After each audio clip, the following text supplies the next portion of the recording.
All right. Good morning, everybody. And I shared the wrong screen, so that's not good. Here we go. Let's try this. Always a little glitch. Um, all right. This is the Ann Arbor Real Estate Investors Club Saturday morning laser class series.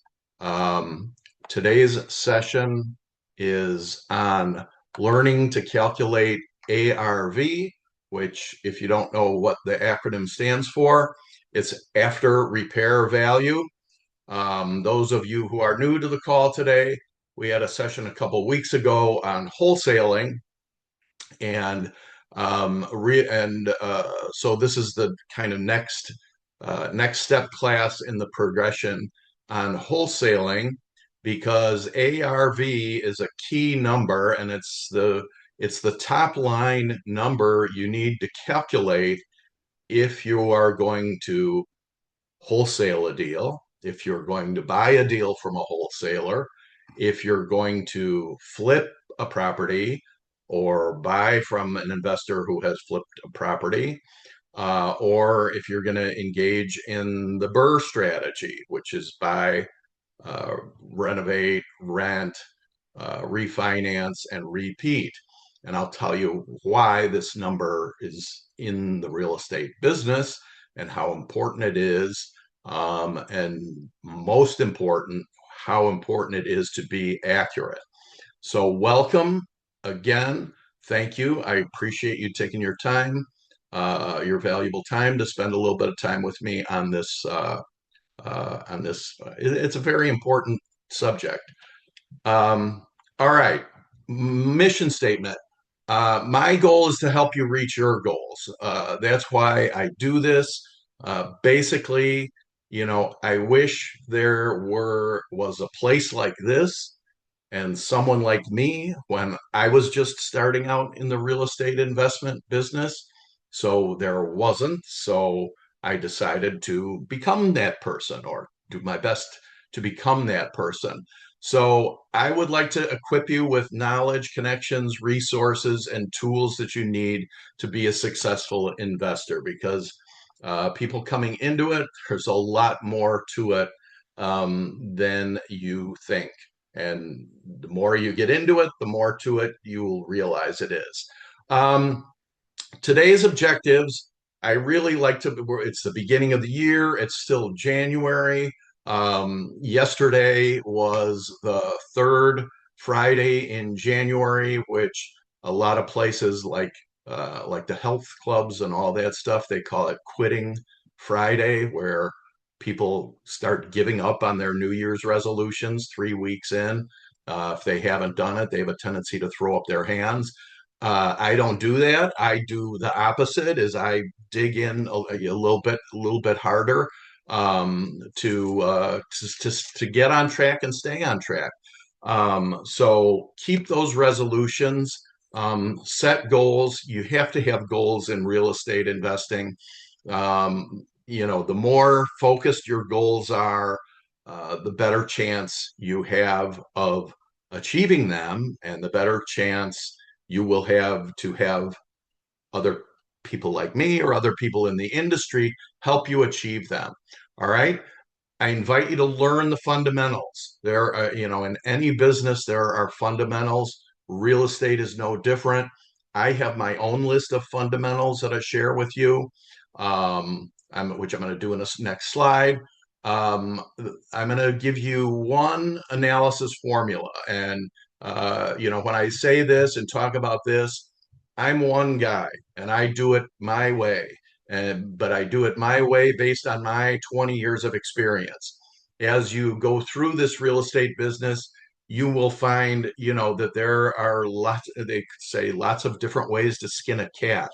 So there are lots of different ways that different investors do this and calculate this, and what elements they add to it. There's no one right or no one wrong. The right one is the one that you use, and the one that feels comfortable to you, and the one that works for the goals that you have. That's kind of a general rule of law. Um, I'm also going to provide an action plan. So part of today is, yes, there's a formula, and I can just rattle off the formula, and you can plug the numbers into an Excel sheet or whatever you want to do, and then, you're on your way of calculating a particular number. But what I want to stress today, that I'm going to do in the first few slides, is your mindset and your approach to assigning value to the properties that you are looking at. Okay, and this will come clear in the next couple slides. But I encourage you, when you go to a class like mine or a session like mine, I try and make it valuable by inviting you to have a goal coming in the door. Have a goal coming in the door. What goal would you like out of this next hour? And then walk out with an action plan. If you walk in with a goal and walk out with an action plan, this has been a valuable hour for you. So I stay up late at night and wake up in the middle of the night trying to deliver that value to you guys. So come in with a goal, go out with a plan. All right. These are the fundamentals. Those of you on the call, who it's your first time on the call, these are the subjects that I teach. And these are the skills that you need to have, and the main subjects you need to learn to be in the real estate investing game. Okay. The top five are the skills: planning, finding deals, analyzing deals, which ARV is one component of analyzing deals that we're talking about today. Future sessions, we're going to talk about funding, negotiating, estimating rehab costs. And I've got YouTube videos now that I just mentioned on my YouTube channel that goes through these other subjects and gives you like a 10,000 foot overview of them. But these are all things that you will come across in your real estate investing career, some more often than others. The top five, I consider them skills that you will use literally on a daily basis. So you need to be aware of what they are if you don't know what they are, and you need to start learning and practicing those skills. Okay, on to valuing houses and analyzing deals. And this is these next couple of slides again are about mindset and about your approach, and not only your approach, but how you read everyone else's approach, everyone you interact with on any given transaction, or in this industry. And there will be a lot of people who are very cocksure of what they say, and how they do it. And they're absolutely convinced that they're absolutely right, and their number is the correct number. And you will learn as you go through this business that every seller, not every seller, but 99 out of 100 are very convinced of the value of their house. And again, in my experience of doing over 1,000 deals over 20 years, I will tell you that the vast, vast majority of sellers think that their house is worth a lot more than it is actually worth. On the other hand, buyers, okay, buyers think that the house is worth a lot less than certainly the asking price, but then what it's actually worth. So that space there is where all the fun happens. And the bottom line is that the house is worth what it's worth. It's not worth what you want it to be worth. It's not worth what I want it to be worth. It's worth what it is worth. And what is it worth, Brian? You might ask. Well, a property is not worth what I say, where I can say I'm a realtor and I've done this a long time, and I think the value of the house is this. The seller says, no, I disagree, or, oh, okay, well, you're the expert, I agree with you, whatever that number is, or whatever number an appraiser might say, or a number, any other number that may be given to them. Okay, That's not what it's worth. Okay, that's what you think it's worth, and maybe that's what it should be worth. But a property is worth what a buyer is willing to pay. Okay. And every buyer is different. Every buyer has different biases, approaches, motivations, etc. So a property is worth what a buyer is willing to pay. So as a general rule, you know, if something is on the market, and I'm just going to pick an arbitrary number of 30 days, if a property is on the market for more than 30 days, that means that the market has spoken, that the market has told that seller that that property is not worth what the seller is asking for it. Okay. No matter what the seller thinks, no matter what the seller's agent may or may not have told him or her. All right. That's a general rule. So that's the market has spoken. And we as realtors talk about this all the time. Sellers are insistent that their house is worth such and such. And depending on the realtor will say, okay, Mr. Seller, I'm willing to put it on the market at the price that you say, but I'm going to tell you right now that if it stays on the market for 30 days or more, will you be willing to look at a price reduction? Okay. And then the seller will say yay or nay, or we'll talk about it then. But you'll see these properties that are on the market 30 days, 60 days, 90 days, 120 days, 150 days, 600 days, 700 days, 2 years, 3 years. You'll see the property stay on the market. You'll see those when you're doing your search. And so what does that tell me as a potential buyer? That tells me that the seller is, as each day ticks, the seller is increasingly unrealistic that that price is the actual value. And B, that that seller is not that motivated to sell if he's willing to sit for 30 days, 60 days, 90 days, whatever. And additionally, especially if a house is vacant, okay, this is the head scratcher.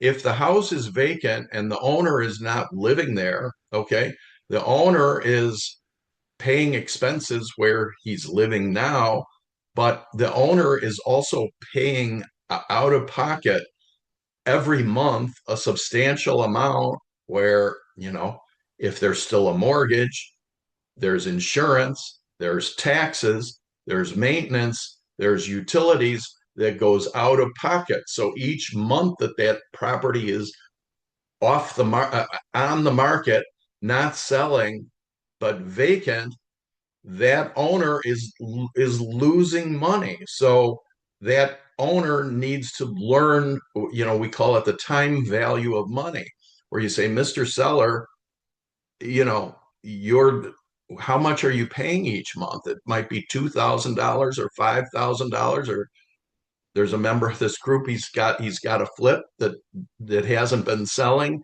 and he says, I'm going crazy. I'm out of pocket $7,500 a month. So he's got to adjust his price accordingly if he's motivated, or if he doesn't see the light, or he just has to be right, then he's going to stick to his or her guns. But that, again, my point is that doesn't mean that the house is worth the asking price. The house is worth what someone is willing to pay. And I go through this with almost every conversation I have with every seller I've ever had, and also with most every buyer.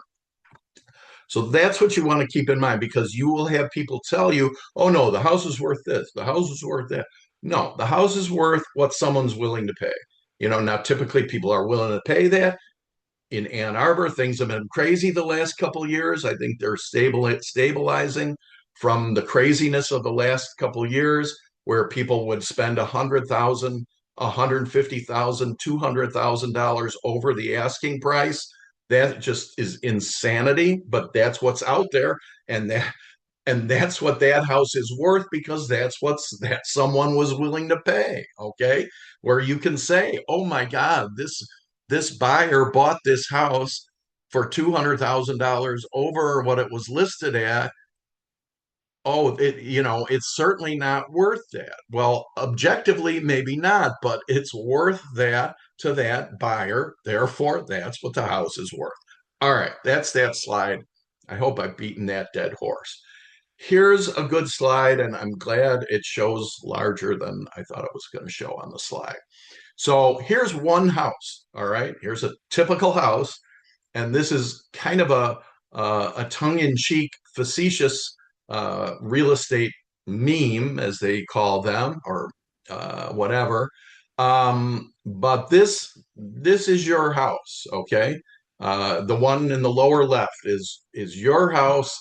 You know what you really, you know what's wrong with the house. You know how old the roof is. You know how old the furnace is, all that kind of stuff. So you should have a realistic view of what your house is worth. All right. So that's what you think the value is. All right. So now here are all of the other players in the real estate industry who are going to look at your same house. All right. And as you see, it's pretty self-explanatory. The tax assessor thinks it's a mansion. The buyer thinks it's smaller than it is and not worth what you think it is, or they want to lowball and try and think you're desperate or whatever the motivation might be. Same way with your lender. Your lender is going to be very conservative on value of the property. And the appraiser who works for the lender is going to be even more conservative. Okay, it's all because your lender and your appraiser, they have to answer to other standards, and they have a particular reputation and standards, and it's really risk management that causes them to be so conservative, because an appraiser doesn't want to give a value more than what the market will bear, more than what a potential buyer will buy it for. Okay, so they have to be conservative and hedge their bets, because you know the lenders and the appraisers, when back when the market crashed, they weren't conservative, and they thought that it was never going to end, and that's what crashed the whole thing. But anyway, that's another story for another day. All right, but you get the picture, and you know my point is made by this slide of the previous one, is these are people who are going to assign value to your house, but the only one that matters is the person who's going to buy the house. Okay, so that I want you to get in your mindset as the approach to assessing valuation, whether you're on the buy side or the sell side. All right. What is an appraisal? Like I say, we had a meeting a couple of days ago, a couple brand new people, and I started talking about this a little bit because it's an important thing that we talk about pretty much at every meeting. But someone came to the group, someone invited him. He didn't know anything. He said, "What's ARV?" He didn't know what ARV was. He didn't know what comps were. He didn't know what an appraisal was. So wow, that's really kind of kindergarten type stuff, I would think, but I didn't realize. So an appraisal is done. So I'm making it simple, and I apologize if it's an oversimplification for you. That's my point on this slide. So an appraisal is it's kind of it's the best way I can explain it. It's like in a sports analogy, an appraisal is a referee. He's an independent party. He has no vested interest in the purchase or the sale of the property. The appraiser is hired by the lender to assign a value to the property. And there's a lot of training and testing and certifications that appraisers need to go through to become appraisers. And obtain that knowledge and that certification uh, provides trust to the industry and the lending institutions and all that.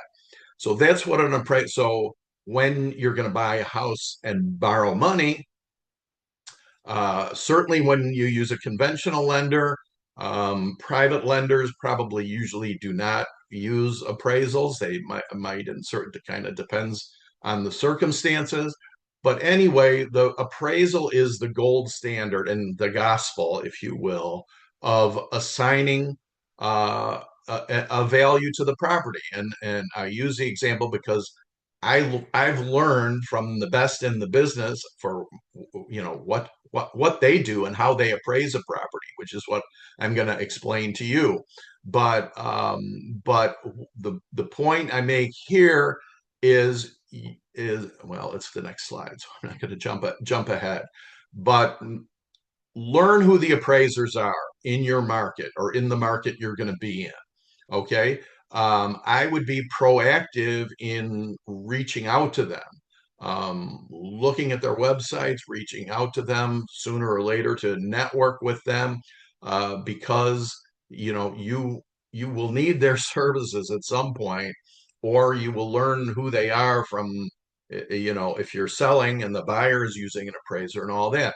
But my point is, here's the point I wanted to make on this slide, is when there's a discrepancy, but a discrepancy between buyer and seller onto what the value of the property is, and that gap might be really large with neither side really willing to budge, to both sides really dug into what they think the value is, but there still is, one of the parties haven't walked away yet.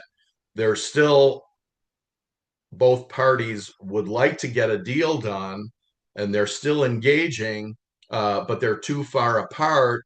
I've seen it done a lot of times. I have done it in the past, especially in Washtenaw County. I said, all right, you think it's here for these reasons. I think it's here for these reasons.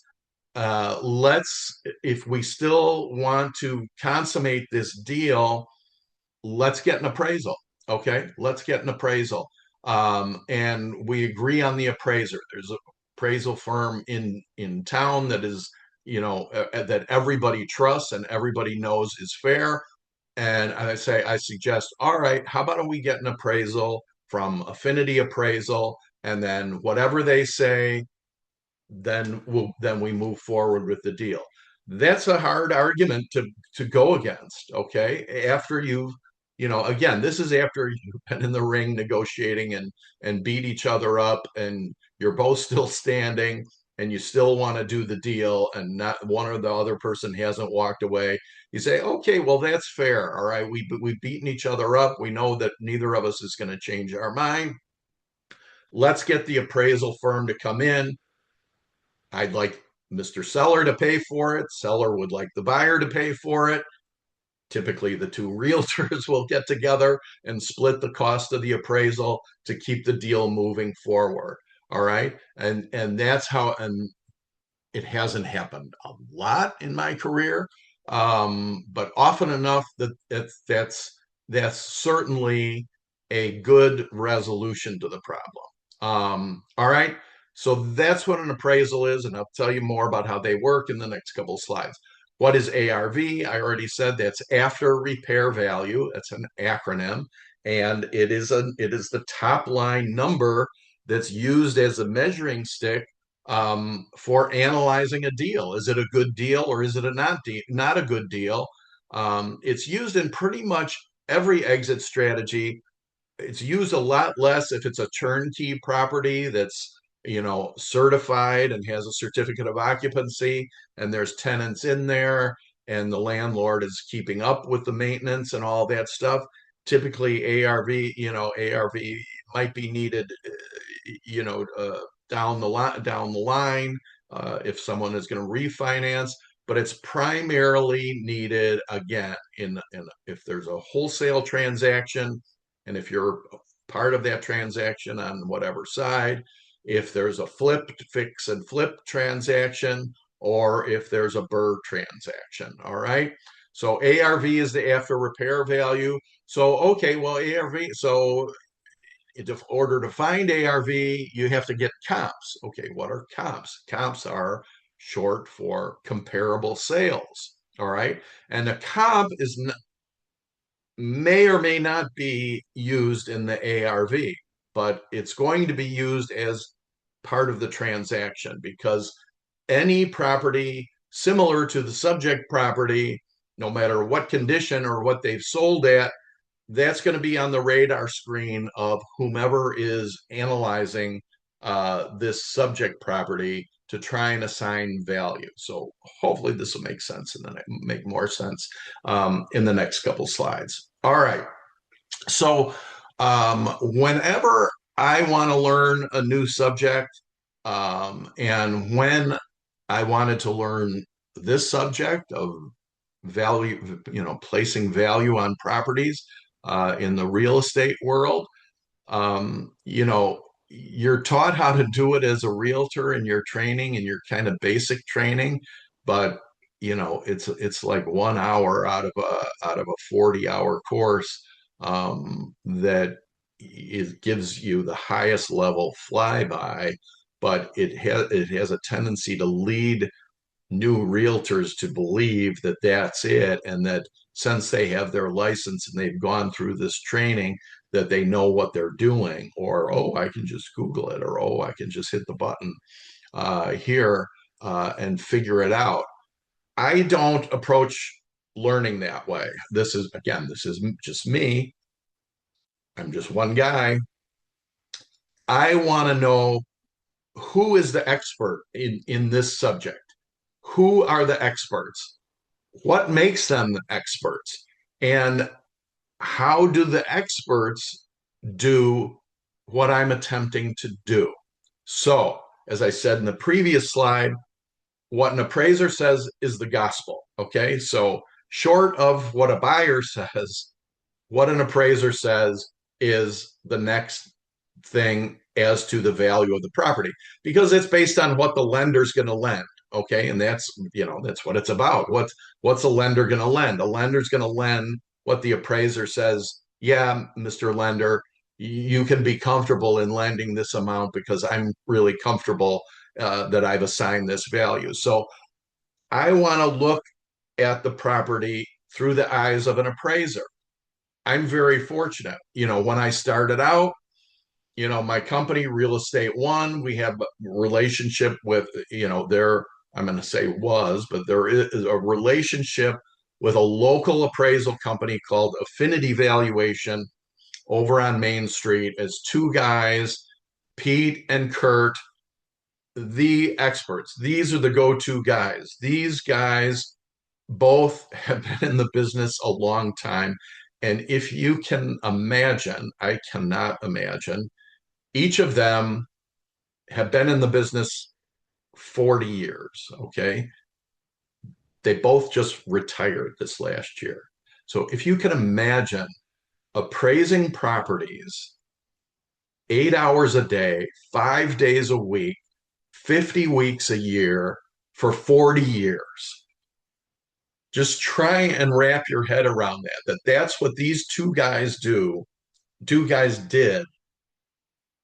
40 hours a week, 50 weeks a year for 40 years in Washtenaw County. All right. That's one county. We would ask them, oh, I got one in living. No, I'd love to help you out, but it's not my wheelhouse. So you obviously cannot be Kurt or Pete, but you want to know the Kurt and Pete of whatever market you're in. Okay. You want to look at their website. If they ever do a training tape, these guys quite often go to real estate offices.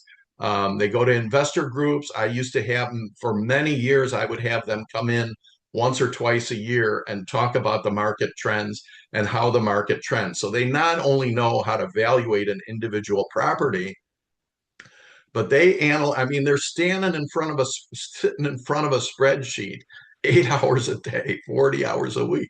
It's just mind blowing to me. So, but the moral of the story is they know their stuff. And as in any industry or anything you want to learn, if I don't know it, I want to find the guy that does know it. And so he can teach me so I don't have to reinvent the wheel. So, what I'm training you to do, hopefully, is look at the properties the way an appraiser would look at it. If you're young, you want to make this your career, I would really consider putting on your to-do list is getting an appraiser certification, and adding that to your resume. Um, that, I mean, it gives you instantly a lot of additional credibility because especially if you're a realtor, there's some of us on the call that are realtors. If you've got an appraisal certification, I guarantee you that a handful of realtors go that far. But that would really separate you from there's literally 1.5 million realtors in the country. Anyway, all right, I'm digressing. Look at these with the eyes of an appraiser. All right. Put yourself in the shoes of an appraiser the best you can do. And how are you going to do that? You're going to learn it from doing it. These guys, Kurt and Pete, again, they just retired, but over the years, I've had a lot of properties that were really hard to try and find value for. And they were very generous with their time. You don't have to pay them every time you talk to them, and you get to know them. And how are they going to help you? Well, they'll help you if you send them business. Obviously they're willing to help you, but these guys are willing to help you anyway. I can say, Pete, I'm at the end of my rope. I'm trying to analyze this property. It's really unique in whatever way. This is what I'm coming with. This is what I've found. Am I even remotely in the ballpark, or what else should I be looking at? Okay. And that's part of networking. That's part of building your power team. You need an appraiser on your power team if you're going to do this business. So you need an expert. You need someone you can hand off the ball. You need someone who who is looking at spreadsheets 8 hours a day, 40 hours a week, and knows this stuff inside and out. Where you're doing it, maybe an hour a day or a couple hours a day or a couple hours 3 times a week or whatever. You get the picture, I hope.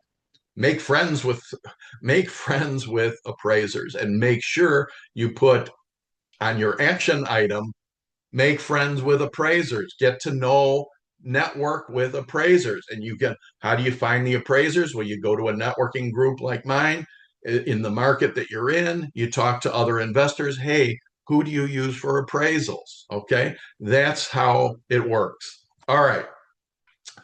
Where to find information on the subject property. All right. Um, we're going to assume maybe you've coming up with a lead that's an off-market lead, okay, because you're valuing the property. So perhaps you've done it by driving for dollars, or you've searched the tax foreclosure list, or you've purchased a list from a motivated seller list from one of these list brokers, okay. So from that, you just get the basic information on the property, meaning address, uh, owner's name, and then the owner's contact information. But there's typically very little about information about the property itself. So you might get an address, and it might be a commercial building, or it might be a piece of vacant land, or it might be a little shack that needs to be torn down. Okay, you've got to start to do your research on that. So where do you find the subject property information? Okay. My first step is the multiple list service, because I belong to the multiple list service. I pay a lot in dues for this information. So I use that. If you don't have the multiple list service, all right, again, I'm going to get your thinking.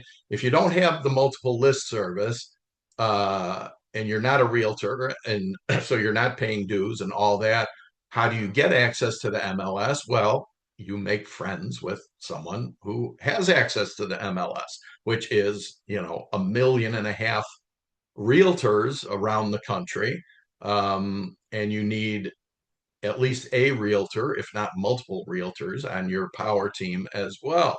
So let's say you get this property driving for dollars, you've driven by, the snow hasn't been shoveled, the grass has grown, it's vacant. It looks like, otherwise it's in a good, relatively good neighborhood. You think this is a candidate that you want to start pursuing. All right. I mean, there's ways you can do it online now, which I won't go into. I think there's driving for dollars, an app or something that'll you can pay for and get all that information. So that's another way to do it. I don't do it that way, so therefore I don't teach it that way. But that again, my doesn't mean that my way is the only way. But what I would do and what I do with some of my investor clients is they say, "Hey, Brian, I was driving by, I saw this property, blah blah blah. What can you tell me about it?" Well, it takes me 2 minutes to log on and go into the MLS, see if it's been sold before, see if it's on the market now, see if it's been on the market and withdrawn. It's got a whole history of what has gone on with that property. If something has gone on with that property involving a realtor, then it's been in the multiple list service, which means it might say, "Oh yeah, this property was last sold in 2007 through the MLS." Now, if it's not in the MLS, that doesn't mean it hasn't sold or it's not for sale or anything like that. Again, it's a starting point. All right.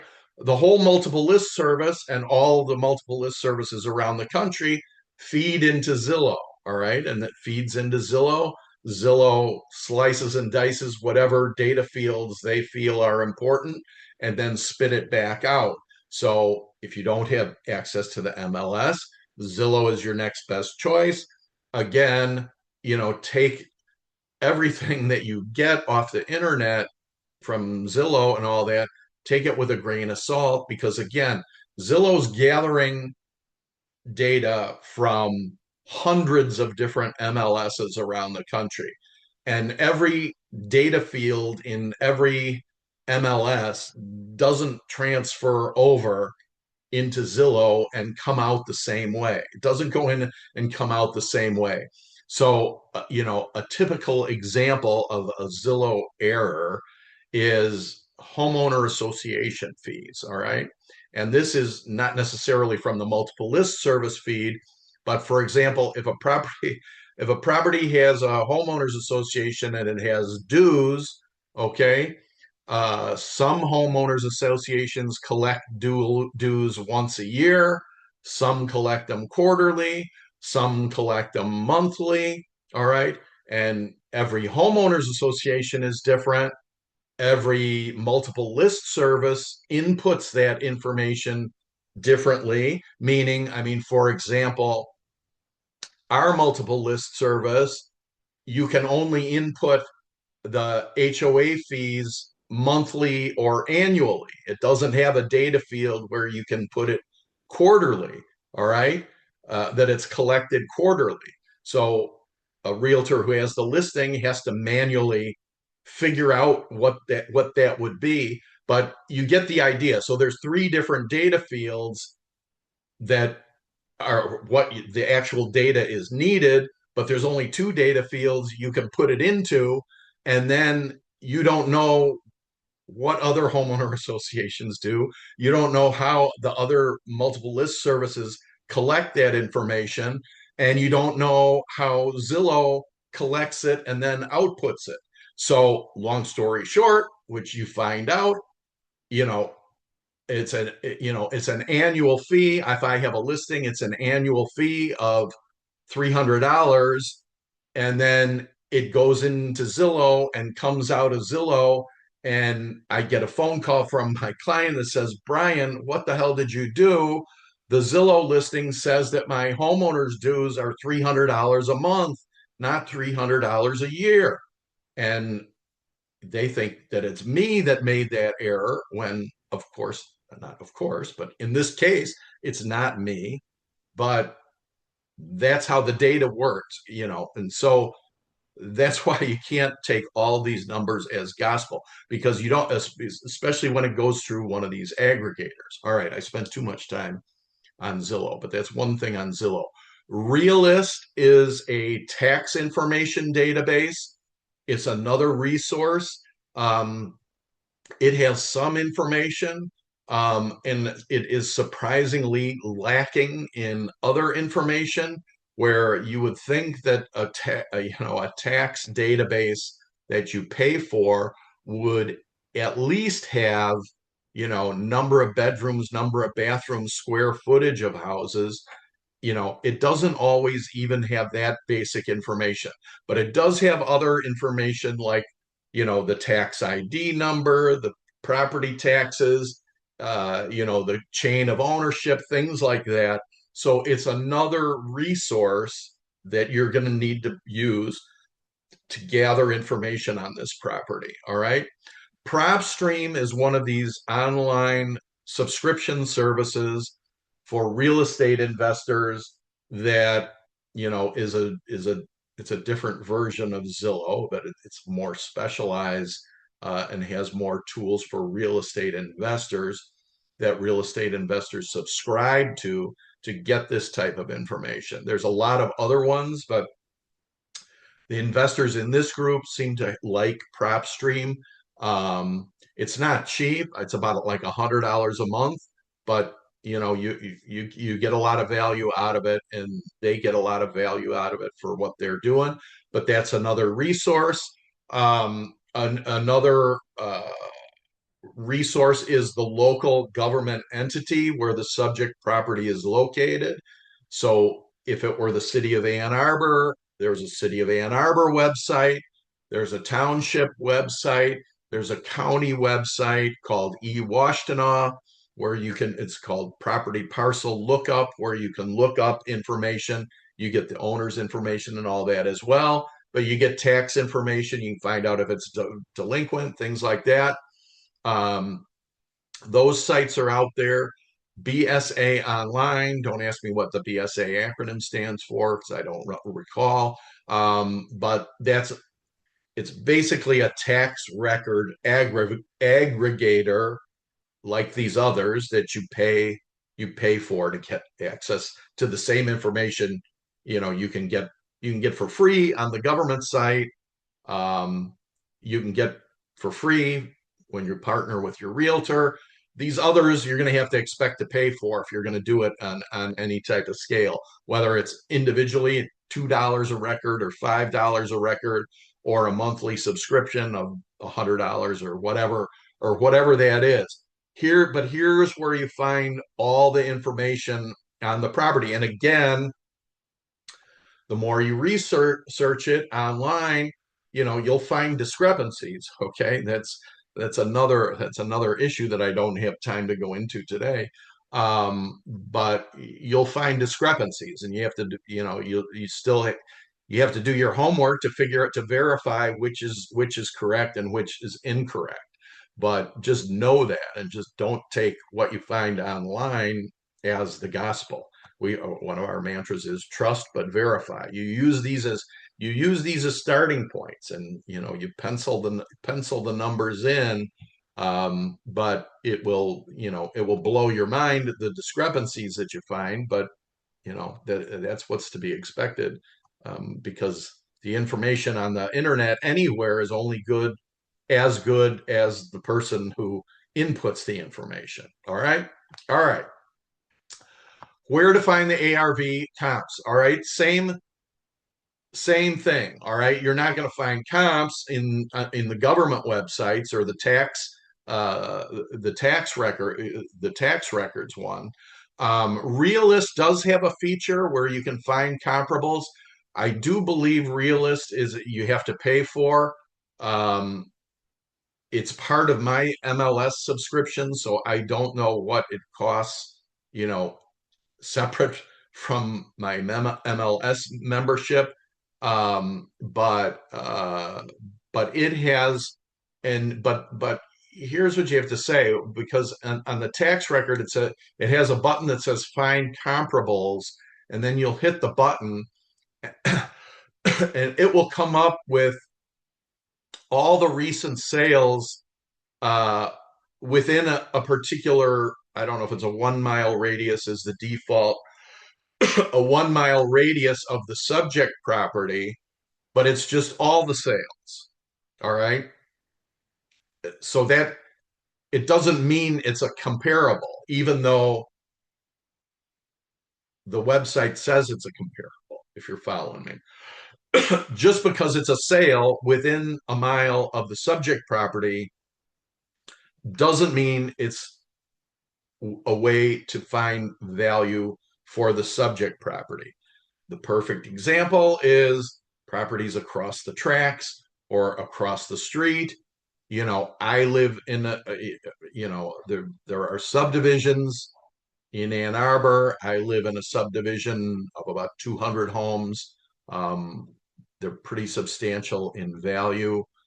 I live across the street from a condo complex, okay, that, they're smaller, and the value of the properties are, less than half of what the value is of the houses in the subdivision.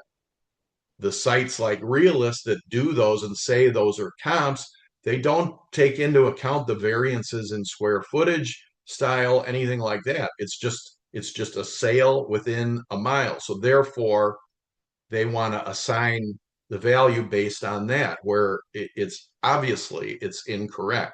Okay. But guess what? The big aggregators like Zillow, like Redfin, and then whatever some of those others are out there, they do it the same way because they're a national aggregator, and again, they only take something that within a mile of the subject, and they say, oh, well, that's a comparable because it's sold within the last year and it's within a mile of the subject. It obviously doesn't have anything to do with condition, but it has nothing to do with any of the other components of coming up with a value of the property.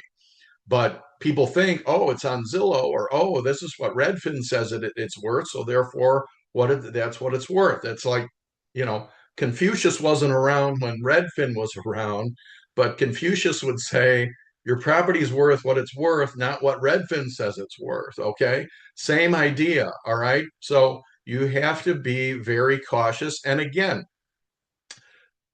question I had when I was starting out to the appraisers. I said, hey, Kurt, there's this new thing called Zillow. Have you heard about it? Have you seen it? Oh yeah, I've seen it. I've heard about it. Well, what do you think? Isn't that gonna put you out of a job? I didn't know. Who knew? I was new at the time. You don't know. Here's this thing. It comes up with the value. Wow, holy cow! Isn't the internet great?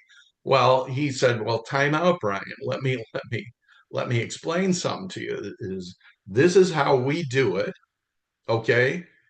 And Zillow can't possibly do it that way because they can't value 200 million houses around the country because they don't know the local areas, they don't know the hyper local areas, they don't know the inside of the properties, they've never been to the areas, they don't know, they can crunch numbers and spit out numbers, but that does not mean anything really. All right, here's the money shot. Um, here's the money slide right here. This is the formula. And this is the formula, again, used by Affinity Valuation, who I trust, if they say this is it, this is it. As far as I'm concerned, I don't ever have to question what they say because I know them, I like them, I trust them, I've worked with them, I've seen them. They've been in the business 40 years, I've been in the 20 years, and I've seen them time after time. They nail it. So what they say is gospel. And again, you're going to want, as part of your networking and part of your power team, is get local appraisers who you trust the way that I trust Affinity. All right. But I sat down. I said, Kurt, please let me buy you dinner. Tell me what I need to do to get close to what you do. And he said, Brian, here it is. Okay. Yeah, you're going to do what Zillow does and Redfin does because again, that's what appraisers do. Therefore, that's what lenders do. And I'm looking at it the way a lender is going to look at it, or an appraiser is going to look at it. And I take it as a challenge upon myself to do my best to be as objective as possible. Because taking the word of a seller or a buyer ends up being a waste of time, because that's not what the property's worth, as cocksure as they may be. All right. Within a mile, that's where you start. All right. This is ideal. All right. And ideally, you're going to want to find three good comparables that are sold and three good comparables that are active on the market. Okay. Active on the market has value, but it has less value than the sold properties. But it has value because, there are at least three brokers that have assumably done their due diligence and are not going to put something on the market that's overpriced, that's going to be a waste of their time, that they have to spend money trying to market, that they can't sell. But again, as you have your exit strategy, if you're a wholesaler, if you're a flipper, if you're a fix and hold strategy, the properties that are active on the market are the type of properties that are going to be your competition for your exit strategy. So you want to know what those are. Okay. And if you're doing a flip, what are you going to want to do? You're not going to want to price your property higher than a competitor that's on the market for a lot less, because why would they buy your property? And unless you're deluded into thinking it's that much better. All right. But you're going to want three solds, three actives, ideally. All right.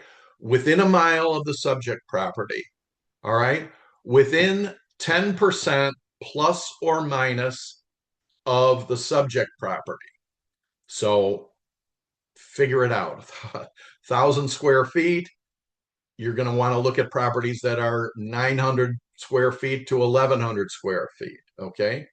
And again, if you don't find properties that tick off these check boxes, you've got to widen the net accordingly. But this is kind of the priority list of net widening, if you will, because you're not, if you're extremely, lucky, you will find ones that check off these boxes pretty easily and quickly. But in reality, you got to roll up your sleeves to find these, or to find the closest ones, if they don't fit within these parameters. All right, within a mile of the subject property, within 10% plus or minus of the square footage, ideally sold within the last 90 days. Okay. And again, if there's nothing that's sold in the last 90, then you got to go 120. Then you got to go 180. If you go beyond a year, you're asking for trouble. You might often, if you're trying to come up with an ARV for a rural property, those are really, really hard to do. And quite frankly, you have to go typically maybe even a couple or three or more years back. I can tell you horror stories about that. You're going to want similar style, colonial, ranch to ranch. All right. Similar age, or again, as close in age as possible. You don't want to, compare a 1940 bungalow to a 2020 new build. All right. Even if it's sold in the last 90 days, even if it's the same style, same square footage, same location. All right. It's a big factor that you're going to have to weigh accordingly. Similar amenities, appliances, condition of mechanicals, things like that. Garages, basement, acreage. I didn't put on this checklist. But those are all kind of the moving part factors that you have to take into consideration. And then you have to learn, which you can only learn by doing this and practicing this multiple times. Um, which ones give more weight or add more value and things like that. Upgrades. Oh, the roof was replaced 2 years ago, or the basement was done, or we added a porch, or whatever it might be. So this is one slide. It looks simple. Three, four, five, six, seven, eight check boxes. Okay. Oh, okay. Well, I can find this, and then boom, I plug it into a spreadsheet, and I've got a number. But this is where the subjectivity comes into play, and this is where the water gets muddy really quickly. And how do you make the water less muddy? Well, you make the water less muddy by doing this a lot, okay? Uh, Tapping into your power team, you know, other investors. It doesn't mean, only have only talk about this with an appraiser. They're one person on your power team. Come to my Thursday event and say, hey, I'm trying to find, I've been talking to this seller. I'm trying to find the ARV on such and such a property. These are the numbers pluck down next to the investor who happens to sit next to you at the coffee place on a Thursday morning and say, hey, and we've got investors at the table more than willing to do that. And, I won't say 9 times out of 10, but fairly often, if you're looking at a property, there's there's certainly other investors out there. They may be, we did this a couple of weeks ago. I said, someone sent me this property. I haven't had a chance to look at it yet, but I threw out the address, and there were four other people at the table said, "Oh yeah, I already looked at that house." So, so you'll find that, but that's part of the process. That's part of the journey, and you will only get more comfortable, the more often you do it, and do it on your own, work up your own formula, find the comps, and again, tap into your power team. You can use me as a resource. All right. I don't know other markets. I know Ann Arbor and Washtenaw County. I don't know Detroit. I don't claim to know Detroit. I don't have an interest in learning Detroit, but I do know people who do know Detroit. So that's the idea. So these are the things you want to think about when you're talking to a seller, talking to anyone who's selling a property. Again, if you're a buyer, if you're representing the seller, or talking to a seller, and you might be working on an assignment fee or something like that. The ARV is going to be the ARV is going to be what the property is fixed up. So you're going to have to see the solds. Are the solds properties that are fixed up? Are they in tip-top shape? Are they the ones that have, that look like new? And how do those compare versus, is it a hoarder house that's within a mile, same square footage, sold in the last 90 days? Yeah, it's a ranch house. It's the same age, similar. It's got a basement, it's got a garage, but condition is night and day between what it sold for because it was a hoarder house and needs, $100,000 worth of work, versus a property that's just been flipped or been fixed up by the seller. You get the idea. So fortunately, you can look at the MLS or Zillow, and there's if it's a recent sale, um, the pictures should still be on the website, so you can see there are 99 pictures mostly on these, especially on the fixed up ones. You can see, you can see this is what it sold for. This is the condition that it's in. It checks all these other boxes. Therefore, I'm going to hang my hat that this is a good one to assign the ARV. And then again, you're going to pick three, the closest three. Then what I do is I don't just take the best one or the worst one or the one in the middle. Is I will say, all right, well, here's the three best comps that I've found. And then I will calculate what the sold price is per square foot. All right. $100 a square foot, $120 a square foot. $145 a square foot. I add up those per square foot, divide that by 3 per square foot, multiply that by the square footage of the subject house, and I say, all right, that's right down the middle. The value, okay, is this price per square foot, because you've got an argument on both sides.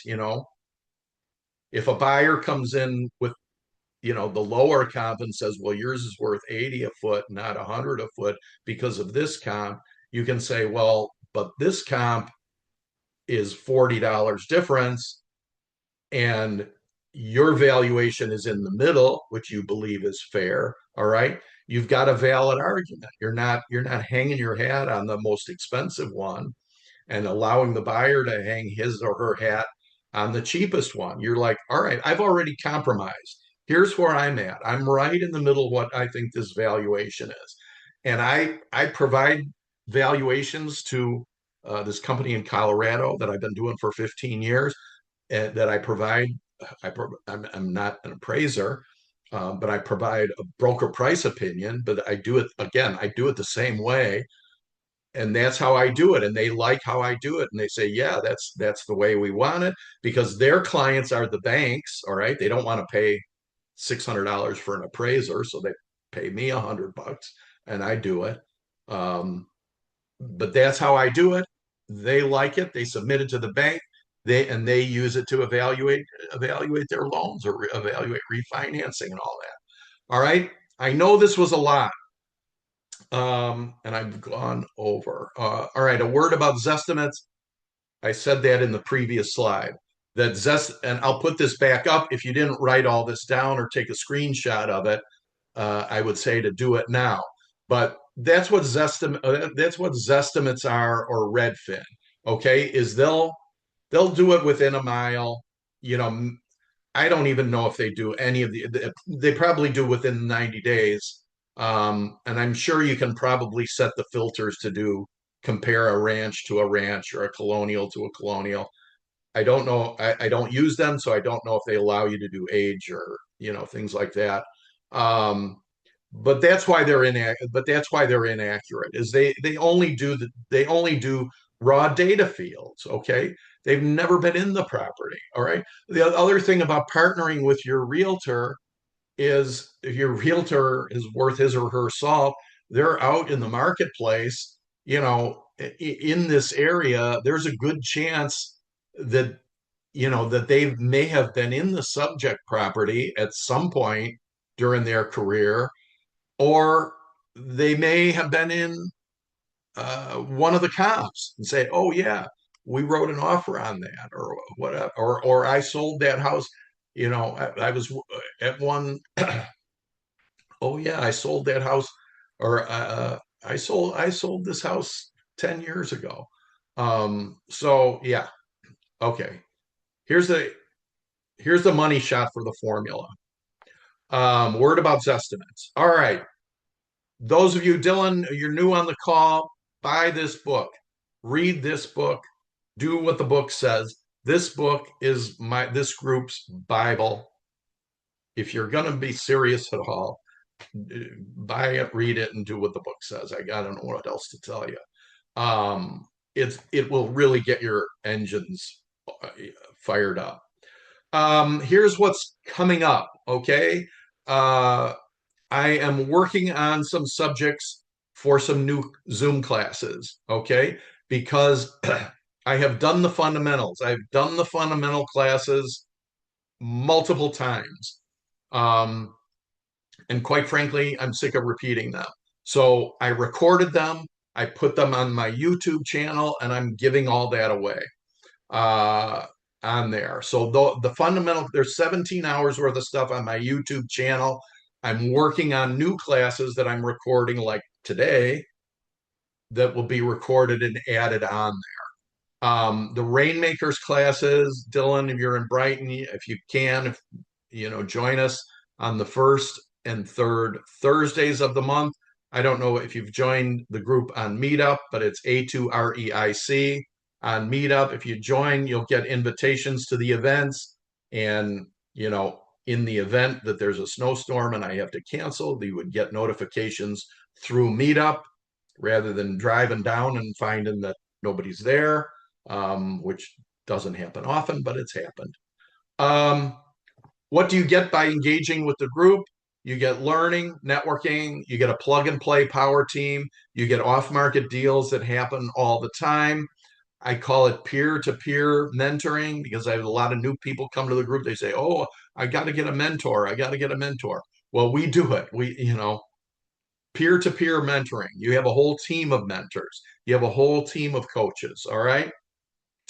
Next steps, join. There's information on the website about how to join and learn the fundamentals, read the book, set some goals, create a plan, take some action. All right.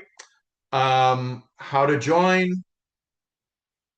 You can reach out to me online and say, yeah, Brian, I really see that I'm getting value. I would like to be a part of the group on an ongoing basis. What do I need to do? Let me know. Reach out to me. There's any number of ways you can reach out to me. And that's it. So with that, I'm going to stop the share.